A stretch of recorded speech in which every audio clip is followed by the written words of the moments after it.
What's up, everyone? Tyler DeLuca here, and I'm back with my top 3 takeaways from this past week in women's college basketball. It's been a very fun week as the conference season is dwindling down to the very end. There's been some chaos. There's been some takeaways. I got them for you. Let's get into it. First off, I got to put some more respect on USC's name, because I think throughout this season, I've kind of made them Juju Watkins or bust. And obviously, Juju Watkins is what makes this team go. They are going to go as far as Juju Watkins can eventually take them. But this past week, they beat Oregon State. And in that game, Juju Watkins had one of her worst games so far. There's just kind of no way around that. She shot 6 for 32, put up 18 points, so obviously a solid amount of points, but not shooting 6 for 32, and only had 1 assist. So, with that, they still beat Oregon State. And Oregon State was down Reagan Beers, probably their best player, but they're still a very, very good team. We just saw them beat UCLA without Reagan Beers for the heavy majority of that game. But it was the others that came through for USC. It wasn't some high-scoring game or anything, but Rhea Marshall comes in with 11 points and 17 rebounds. You have Mackenzie Forum stepping up with 13 points. And I think that I haven't given enough respect to USC, to their defense, and what they can do even when Juju Watkins is struggling. Yes, obviously, this team is going to go as far as Juju Watkins can take them. But as the season has gone on, I think that they've been learning to find out different ways to win without Juju on the court, whether that be with her in foul trouble. We've seen that a couple times in different areas where it's like, okay, Juju's on the bench, this lead is going to go away, and it doesn't. Or that they're able to withstand it. And now on a game where Juju struggles in this way, they still manage to pull out a win against a very, very good team. So for me, I think I got to start putting a little bit more respect on USC as a team. I've been giving Juju Watkins a ton of respect, but it's starting. I got to be better about that, because the more adversity that they face, the more that they're learning how to win in different ways, and that is huge come conference tournament time, come March Madness time. Obviously, that is massive to be able to win in different ways even on your bad nights, and that's what they did against Oregon State on the road at Oregon State. Colored me impressed. Let's go to the Big 12 now for my next takeaway, because there's no reason for West Virginia to be as good as they are right now. Absolutely no reason at all for them to be sitting at where they're at in this season. So a little bit of backstory on where West Virginia has been, because it's been an absolute roller coaster of turnover. And not just roster turnover when you're thinking the transfer portal. I'm talking the head coaching position.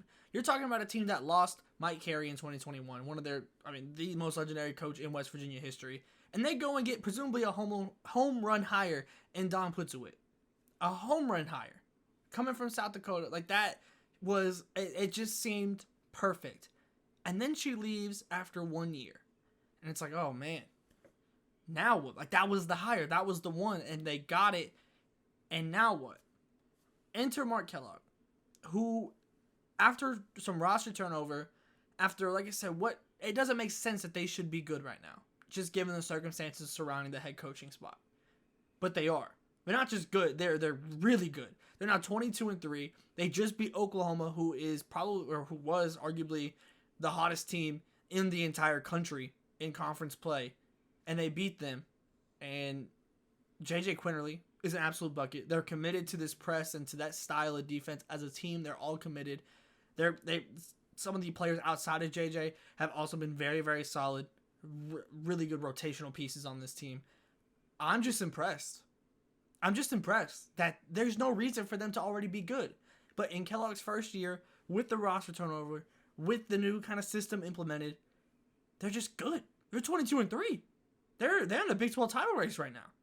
And it's insane that they are able to withstand the turnover that they've had in that head coaching position. And now you have JJ Quinterly, who's probably going to be first team, or should absolutely be first team Big 12.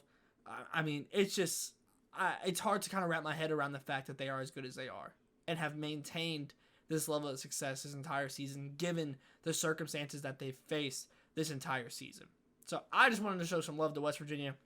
They get a big win against West Virginia. They have a big game coming up against Kansas State that I think is going to be a major test, where we're going to kind of see the benchmark of where West Virginia is. Obviously, Ayoka Lee is back for the Wildcats, so that's going to be a huge kind of benchmark spot for West Virginia to see where they're at overall. But this season has already been such a massive win for this program, given the turnover that they've seen at the head coaching position So I'm just impressed. I'm surprised. I thought Kellogg was going to be a great hire. I didn't know if he'd be able to immediately see the success, and he has. So I just wanted to show some love to them because they've been incredible this season. Last but certainly not least, Caitlin Clark broke the scoring record with 49 points. Ridiculous, y'all. Ridiculous. Set the single game record for Iowa, broke the scoring record, got her career high all in one night. And there's been so much talk about Caitlin Clark on social media since then. Deservedly so. On broadcast, deservedly so. And crossing over into the men's game as well. There's been some takes that Caitlin Clark is the greatest of all time. And that's, in my eyes, is not true. She is one of the greats, absolutely, no doubt.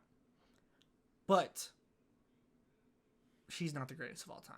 And that's okay. It's a very high benchmark to reach.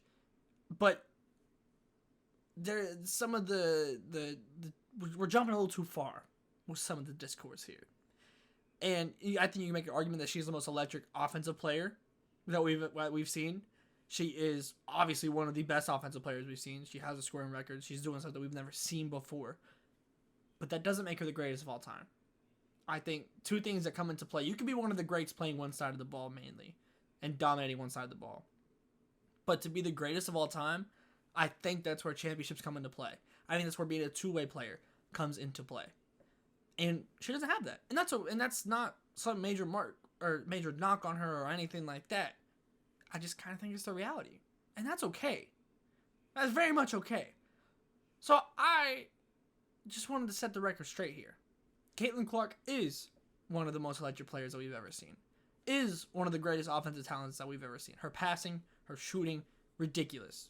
I will forever harp on about her passing because it does not get nearly enough love in comparison to her shooting. I understand the shooting from the logo is a fantastic highlight. It's a great social media clip. I get it. But the passing is arguably better than her shooting. I genuinely believe that. And that's why I think she's going to have a higher baseline of immediate success in the W and being able to stay on the floor in the W if she decides to go this year because of her passing. Because she is just a maestro when it comes to orchestrating an offense. And she doesn't get enough respect for that. But when it comes to being the greatest of all time, she's not there yet. And that's okay. That's okay. That doesn't mean that that's not diminishing her or anything. I just think we got to tone down just a little bit. Not the amount of coverage, but we got to be careful with how we're wording it and how we're describing her.